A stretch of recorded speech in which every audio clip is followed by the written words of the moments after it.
along.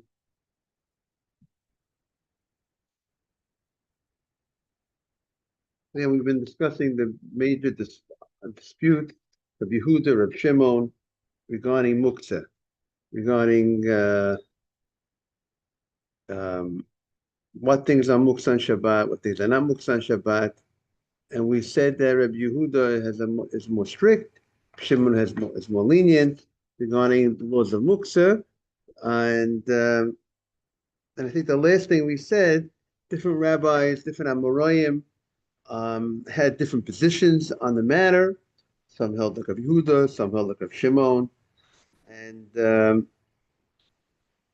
with that, we're going to go to, I think the last thing we said was there was a rabbi, Rabbi Avohu, that when he was a student both of Rabbi Yeshua ben Levi, and he was a student of Rabbi Yochanan. So you have someone who's a Talmud.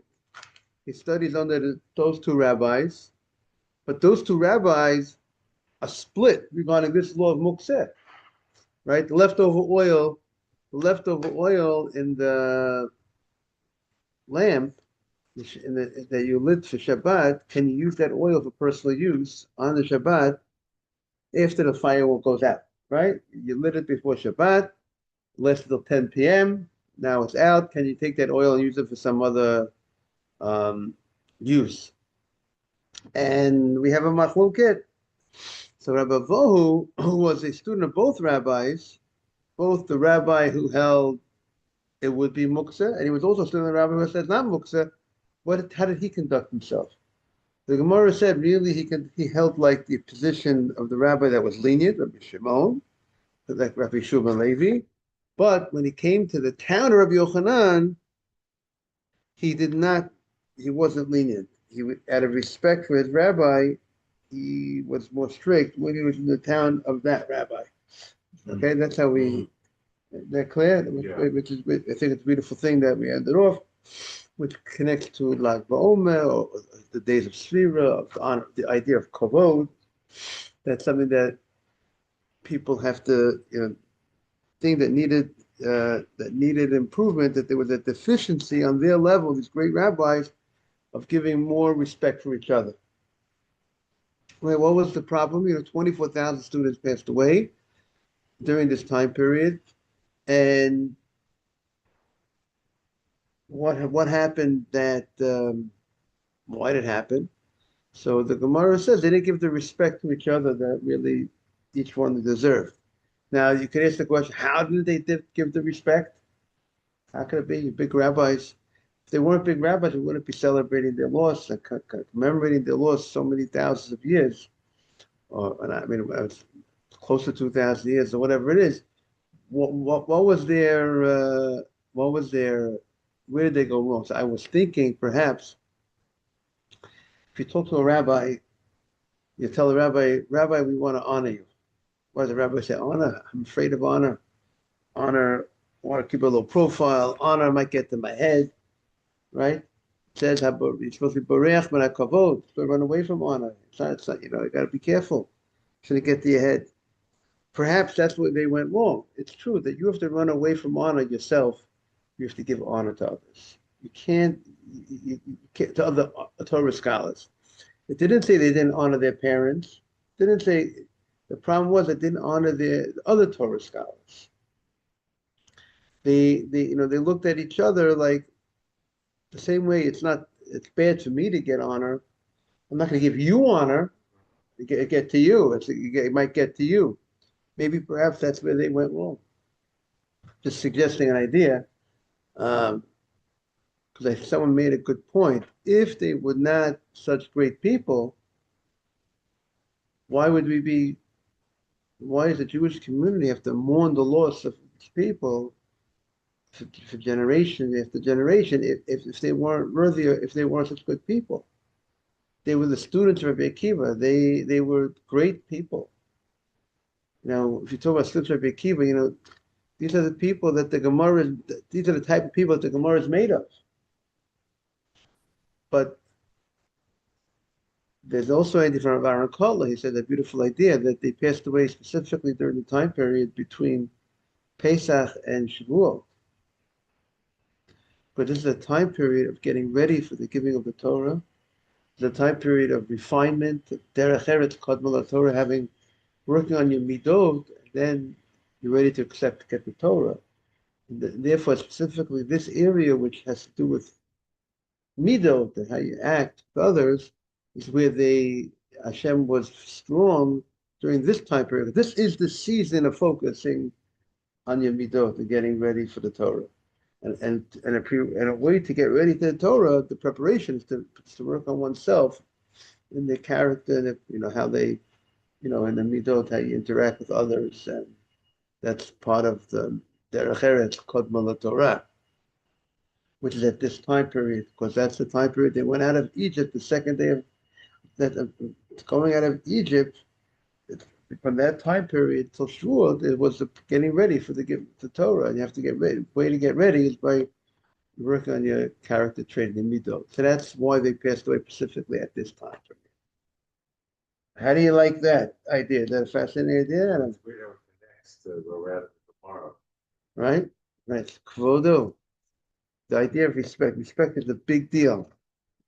Giving respect is a big deal. And by the way, that's the key you're going to see, Adam. Marriage. The key to a proper marriage is morning asaf. The key to a proper marriage is also giving respect, husband to the wife and the wife to the husband. And that's the responsibility. Moshe Feinstein has a letter where he writes about the responsibility of that, of the giving honor, of the husband honoring his wife, and obviously the wife as well honoring her husband.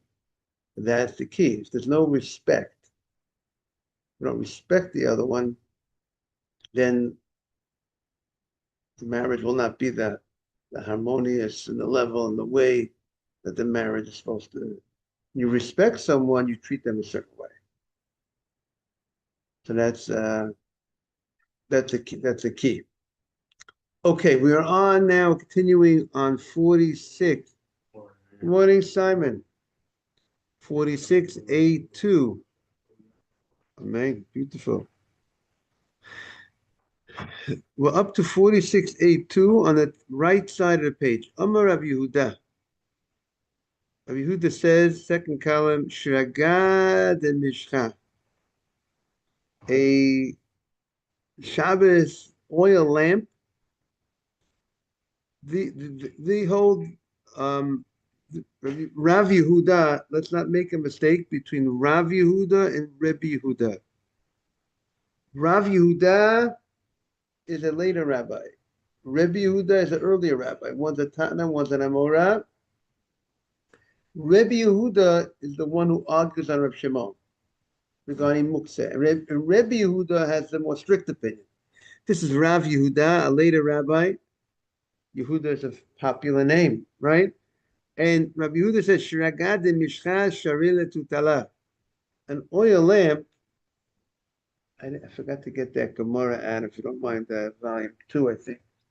Shiragad, a oil lamp is permitted to be moved on the Shabbat after lights out, right? After let's see if that's the right volume, 290. You see with the two of these. See the one dot there? See? Oh. It's this. After the oil lamp goes out, you can go ahead and what? And move it, right? That's the opinion of, thank you very much. Sorry for bothering you. That's the opinion of who? Of Reb Shimon, right? That it's only mukseh when the oil lamp is on. Oil lamp is off. You want to move it, you can move it. If you have a purpose of moving it, you can move it. That is the opinion of Rabbi Shimon. However, the nafta are solitutula. Nafta is a type of fuel that has a very bad smell, right? Neft. They have it today, Mr. Yeah, sure. That's what we used to use for the heating. How was the smell? The bad smell. Bad smell. How do you like that? Nothing has changed in 2,000 years, right? The neft is neft. Right. If there's neft, how do It's you a like? different smell than gasoline. Gasoline has a strong smell. Right. This one has like a ugly, Right. hanging, How do you like that? Simon, we need your help. See, so tell us, you see that? So this neft, which is a bad smell, sorry, I'm taking time backward. it comes from pitch. It's made from pitch, and it's a derivative of pitch. It's a certain type of also. If you look up how they translate pitch, it's a type of less purified. So today the gasoline that you use for the car, Yeah, is very highly. it goes through like This is like the first grade, so to say. I see. You know, the neft. He wants to say, if you use this menorah Shabbat, right? You lit it using the fuel, the neft fuel. It's mukseh. You wouldn't be able, because the smell is so bad, you wouldn't use it for other uses, according to this opinion. And even Reb Shimon, who holds that when the light, when the lamp goes out on Shabbat, you could use it. It's not mukseh. You can move it. He would agree that you cannot move this this neft. This now you can't move this lamp because of the smell. You would not you're not gonna you'd be very hesitant to use it for anything. So therefore, he holds it is mukseh. Meaning we said there are certain situations where Shimon would agree that the item is mukseh, and this opinion, this rabbi holds that Shimon would concede that if it was lit with the neft fuel, because of the level of the repugnancy, how disgusting it is,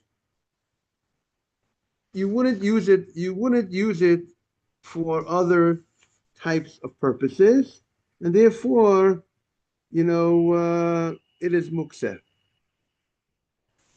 That's what he would hold. Now, however, Rabbi Yosef, the other rabbis say that it's permitted. They say that it has some sort of use, and the Gemara is going to say what use does it have. Good morning, Mark. Morning, Rabbi. We are discussing a lamp whose fuel is not oil, but its fuel is neft fuel. And neft fuel is a fuel that has a very bad odor. And the question here is, would Rabbi Shimon agree that once the fire went out, you lit it for Shabbat, you lit it because you wanted light, even though the smell wasn't so good, you didn't have the good clean oil, and you used the neft instead. But the question is it considered now, is that lamp mukseh? Are you separated from using it because of that smell that it gave off? That's the question. I would think, to me, it would sound like to me that the smell remains throughout the Shabbat. But if it doesn't remain throughout the Shabbat, why should it, according to Reb Shimon, why should it be mukseh? The same way when the light goes out, Reb Shimon says a regular oil lamp, the light goes out, Reb Shimon says you can go ahead and move it. It's not mukseh. So because you want to use the oil, you want to use the lamp for something, you want to. It's not mukseh. You're not using it for fire. You could use it. So if you're telling me that this neft, maybe if the bad smell remains, and there's two opinions in the Gemara. One opinion says that he would concede that would be mukseh, that lamp even though it goes out, and the other opinion says that he would say it's still not mukseh. It's not mukseh when it goes out, and the Gemara is going to ask the question very soon: why isn't it mukseh?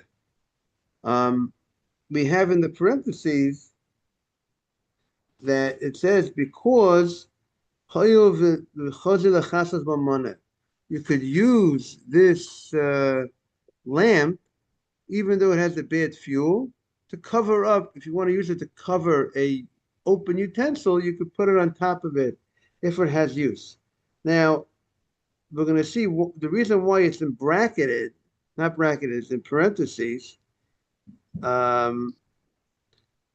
because the Gemara is going to say what the reason is. And the Gemara is going to ask the question what the reason is. And if the rabbis would have been quoted with the reason, they wouldn't ask what the reason is. So I think that's why they put it into parentheses. That's what the Gemara is going to say. If Avya ikla be Rava, if Avya, we're going to see the Gemara said if Avya came to the house of Rava, have a mi'isin karei betina, and if Avya's shoes had some mud on it. It's going to be an interesting story. He has some mud on his shoes. Usually, you have mud on your shoes. You're careful not to get other things dirty. But yet, Ative Apuria Kamed Rava. He sat on and he placed his shoes while he was wearing his shoes, and he placed it on the bed of Rava, which obviously is going to get the bed dirty. And we have to see why wasn't he sensitive? But he put them on a bed in front of Rava, which is going to get the bed dirty. And Ikbid Rava, and Rava was upset that he was seemingly unsensitive, not concerned about getting this what it looks like on surface, which can't really be, or we have to understand what's going on. And Boyle Surye, and Rava wanted to, so to speak, punish him, if that's the right word. Punish him, or by going ahead for doing such an act, morning, Eddie. And how do you want to punish him? By asking him questions to stump him. That's the way he wanted to punish him, and maybe, he felt. Now we have to see again what's going on. Again, this is the question that the commentators asked. It seems on both ends there seems to be something that doesn't seem to make sense. On the one end, how he put his shoes on the bed. On the other end, how the rabbi wants to respond to it by I want to cause them some stress by distress, whatever the right word is, by asking him questions to try to stump him. And that's what. And maybe tomorrow we'll see. We'll try to see if we have an approach of why they acted in this fashion. So the Gemara says. So what was the question that he thought he could ask him that could really, they want to translate. Rava wanted to unsettle Rav Ava, but the language of Suri wanted to cause him a little discomfort by asking him a question to stump him. Now, what was the question? Amalei, my time. Rabbi Rabbi Yosef Damat Arvayu Shraga de Nafta Nam Yisher Latatule. What's the reason of Rabbi Rabbi Yosef that they both held that even the Shimon would hold that you could even move the lamp that was fueled with the nafta fuel? What's the reason for that? Which would seem to indicate that that's like a tough question. Of why should the lamp, if it has that bad smell and the bad odor, people will generally not use it for other things. You just use it for the burn. You're stuck. You need a light. You do what you can, right? You need a light. So use that oil. Use that fuel that you got. But you stay away from it because it has that smell. So what's the reason why it's permitted? So there, Amalei, now is the first time we're introduced to this idea. That's why it was parentheses, perhaps. Amalei, Rav Avia says, Hoya v'chazyeh l'chasuye b'mana.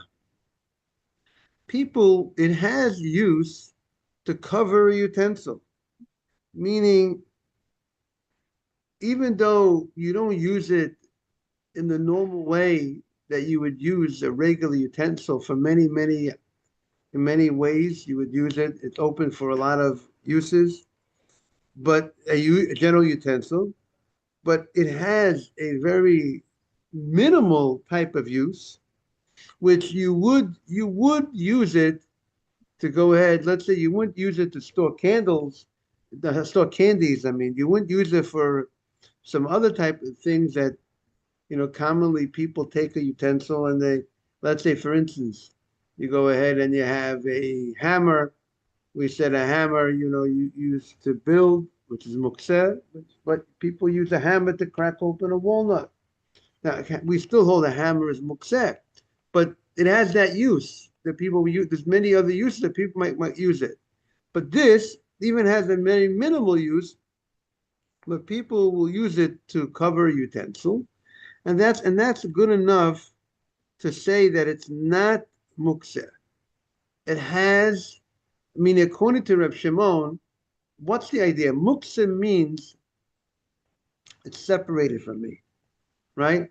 Let's say, while the lamp is burning, it's separated from me because it's I might, if I handle it, I might extinguish the fire, or other reasons why that might be mukseh. But once the fire goes out, now, am I separated from it? So, in general, Rav Shimon says, once the fire goes out, the oil I could use. I'm not separated from it, even the menorah itself. Rav Shimon says that now I want to use it for some other permitted purpose. A menorah. Maybe I'll put my candies in the menorah. Maybe whatever I'll use it for. But therefore, Rav Shimon says once it goes out, it's mukseh. It's not mukseh. We hold, listen, if you were separated from it when Shabbat came throughout Ben Hashmashot, then you're separate. It's mukseh for the whole Shabbat. But he holds no. It's only you're only separated from it when you can't use it. When you could use it, you're not separated from it. You might want to use it for something. And therefore he holds that this rabbi holds, Rabbi Yosef say that this lamp that was fueled with the neft fuel, even though even when it's on, I can't use it, and when it goes out, I'm usually wouldn't use it because of the smell. But the fact that there is a minimal use that I would use it for means that it's not separated from me, that it has a status of mukseh. You got it? Right?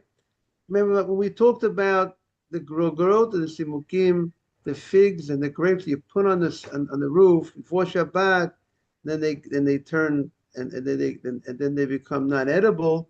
So you made it before Shabbat, separated from you. You separated from it because of the stat that you're not going to use it because of what happens to it.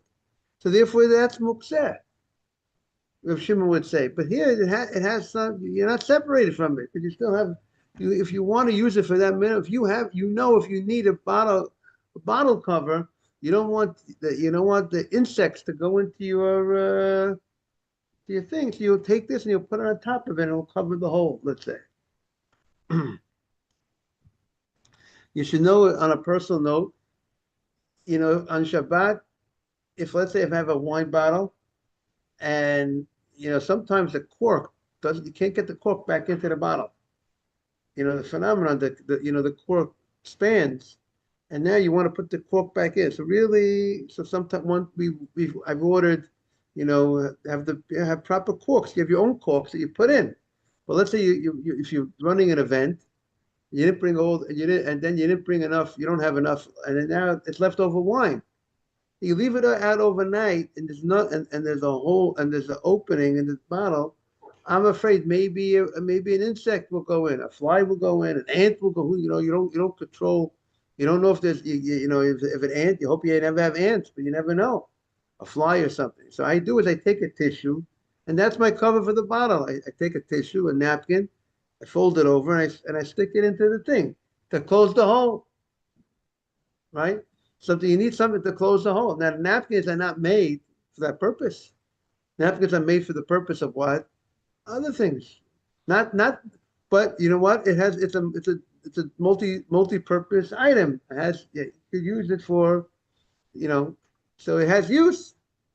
So that's how you could say you could understand. It's not. I'm not you know. I have use for that napkin. So even let's say a napkin that for some reason I wouldn't, you know, I wouldn't use it for its normal use of a napkin, but I still have use for it as a bottle cover. You know what I mean? And I'm not separated from it because you know what? If I ever need it, I know I have it to use. Okay. So the Gemara says, Elameata. So he shoots back. Rava shoots back, and most probably could be that Rava knew that you would that maybe that's an answer to it's an answer that you might want to suggest that because you could cover a bottle, but if that's true, so then Rava had a follow-up question. So therefore, Rava did not want to accept that answer because you have pebbles, little stones in the courtyard, right? Stones on Shabbat are mukseh, very high level mukseh, big time, because it's like money. You have no use for stones on Shabbat. And therefore, when Shabbat entered, the stone is mukseh. If you want on Shabbat, go ahead. Now I want to go ahead and, there's something called kugalach, right? I think kugalach, when you play, you take the five things and you play with them. It was a common game for kids, but you have to prepare before Shabbat to make it into, but generally, the general stones out there are not made. You have no use. What use you have for stones on Shabbat? Adam, what do you do with stones on Shabbat? You do anything with stones on Shabbat? You walk in the street, you see stones let's say in a place. Now, that's why he says chotzer, but in a courtyard where there's an eruv, right? Outside of the street, there's no eruv, generally speaking, maybe. You know what I'm saying? But in the courtyard, where you're able to carry, let's say there's an eruv in the courtyard, whatever the situation is, those stones are mukseh. If I want to decide on Shabbat, I want to pick up that stone, and I want to play with the stone on Shabbat. I can't do that on Shabbat. Can't pick up stones on Shabbat to play with, because when Shabbat entered, it wasn't designated to play with those stones. I didn't do something. It was just stones on the floor. I'm not using it. They're separated from my use. So that is the. So why is it, if you're telling me that it's not mukseh because I could cover up utensil with it, if I'm not separated from it, mukseh means it's separated from me. So why are stones mukseh?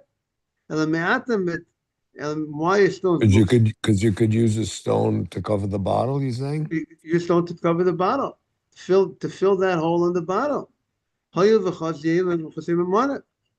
That was the question that he asked.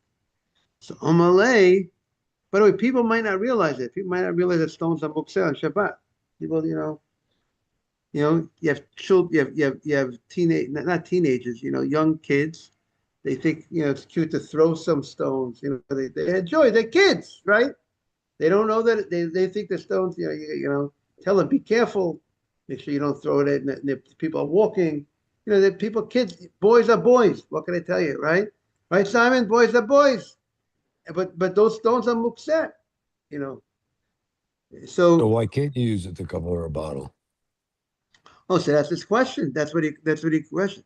Now, if you designated it before Shabbat to cover a bottle, then no problem. There's no problem. Now we have to see. Do you have to look up in the halacha? Do you have to actually make a mark on it? Not make a mark on it, but but let's say we have to check that up. But if you designated, you made the stone, now you made it into a bottle cover. But before Shabbat, you didn't make it into bottle cover, so yet we say it's mukseh. So what's the difference? How is it different than a hammer? Exactly, same question. What's different than a hammer? It has multi-use. So the Gemara says the difference is because one is a utensil, that one has a status of a utensil, a kli, like you're in the majors, and one's not in the majors. If you when Shabbat came, were you a utensil? A utensil is something that's used. All the rocks that are in the courtyard when Shabbat came, they weren't in my mind for use. It wasn't. It didn't have a status. It didn't have a status of a utensil. So once it didn't have a status of utensil, that makes it something that's not a utensil when Shabbat comes. It's separated from me. I'm not planning. The only things that I use are utensils. Well, those things that are not separated from me. But an item so therefore the Gemara is making a distinction between the rocks that are out there that are and the lamp. Because when something is a utensil, the concept of a utensil is to use. That's what a utensil is about. So I use a utensil there's the general use of an item that's a utensil, but I also use it sometimes for something. The mindset of the person is that this item, because it is a utensil, what do you got in the closet? What do you have? This is something that I use. So once it's something that I use, the mindset is I would use it. Even I have in mind, I don't separate from using this even for something that is not the common use, but something which is not a utensil, which is like the rock that's on the ground. That is something that people are not just common. They're separated from. So that's what the Gemara says. Amalei. So he says, Amalei ha'ika torat kliyaleh, haleka torat kliyaleh. One has a status of utensil, one doesn't have a status of utensil. Now, you could say that the rabbi who asked the question didn't buy that difference, right? He didn't buy the difference if one has a status of utensil, one has a status of utensil. But this is how Rav Avia explained. He says, something that you use as a utensil, so it's that you're not separated from it on Shabbat unless it has no use at all. And since this lamp, Who said that? that's Rav Avia. And Rav Avia said, and therefore the lamp of Neft, you see, just like Mark, the case of Rav Shimon would agree, if you have a big can of oil, a big plate of oil, large plate of oil, and you and you lit it for Shabbat, and it was going to last for 25, 26 hours, he would agree that you're separated from that. Even though it went out earlier, you separated your mind from using that for Shabbat. You weren't looking forward to using it for Shabbat because there was enough oil there to last throughout the whole Shabbat. And if it's going to burn throughout the whole Shabbat, I'm separated from it. But I can't touch it. I can't move it while it's burning. Right. So too, the rock, when Shabbat entered, which was on the ground, sitting on the ground, I did not do any touch of the rock. I didn't designate the rock for anything. It's separated from my use for the Shabbat. My mind said I'm not using it for Shabbat. It's not prepared for use because I did nothing, right, Eddie? I just left it on the ground before Shabbat. There's 1,000 rocks on the ground. Right. I'm using that rock. There's 1,000 rocks on the ground. It's like that oil that's lasted 26 hours. I'm separate. You come in, you ask me a question before, Rabbi, what do you think about One, you that? separated it, and two, it's not a utensil. It's not a utensil, right? If I separated it, someone might hold. If it was a utensil, and I didn't designate it, I still could use it because it's a utensil. Right, because to the mindset of a utensil that if it would have might that use use, it. I might need it. If it has any type of use, this is what this rabbi is telling. It has a type of use. It's a utensil. Utensil means that you use it. That's his distinction. And the Gemara says, Milo Tanya, and the Gemara says we find this phenomenon, this difference between a utensil, something that's a utensil, and something that's not a utensil. We find, listen to this, Hasherim, we turn the page, Mabruk, Mem Vav Amid Beis, 46b. Hasherim, bracelets, Vanizamim, nose rings, Vatavos, and rings. By the way, we're talking about jewelry now. If keep in mind, anyone who's married, to get a piece of jewelry for your wife, they told me to speak to you about it. No, get a piece of jewelry in honor of Yom Tov Chag Shavuot, 3 times a year. You're supposed to get a piece of jewelry for your wife, and it's not jewelry, new clothes, something new. And now the women just came off of the Chag of Pesach. And usually women get something new for Pesach, but Shavuot is the holiday that sometimes they might not get anything new. And therefore there's a mitzvah from the Torah, that the women, you should get some good wine for yourself. The children should have candies, and the poor people, you have to make sure poor people have for the holiday. It's a mitzvah from the Torah that they have to make sure they have to have it. People gave out a lot of money for Pesach. They got to make sure the poor people have for Shavuot, and you got to make sure your wife has something nice. It could be clothing, it could be jewelry, and for everybody according to what they can afford. It doesn't have to be the most expensive thing. You don't have to get them, diamonds. Not necessarily have to get them the diamonds, so to speak. But here the jewelry on Shabbat. What's the story with jewelry on Shabbat? So the Gemara says the rabbis said that women can't go out to Rishut. They can't go out in the street with jewelry on Shabbat. What was the issue? Because they might come to take off the jewelry and show the jewelry and carry it. They got a new piece of jewelry. Oh, you want to see what I got? And they're walking in the street. They meet their friend. I want to show you what I got. And they take off the bracelet. They take off and they start carrying it in public property. But we don't hold that. Today we don't hold that. And then the question is, why not?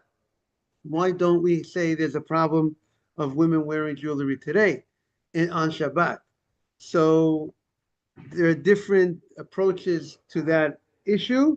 Some say, maybe Shabbat, maybe it used to be common women only would wear jewelry on Shabbat, and therefore it was a novelty. But on today's day, they're wearing jewelry during the weekdays as well.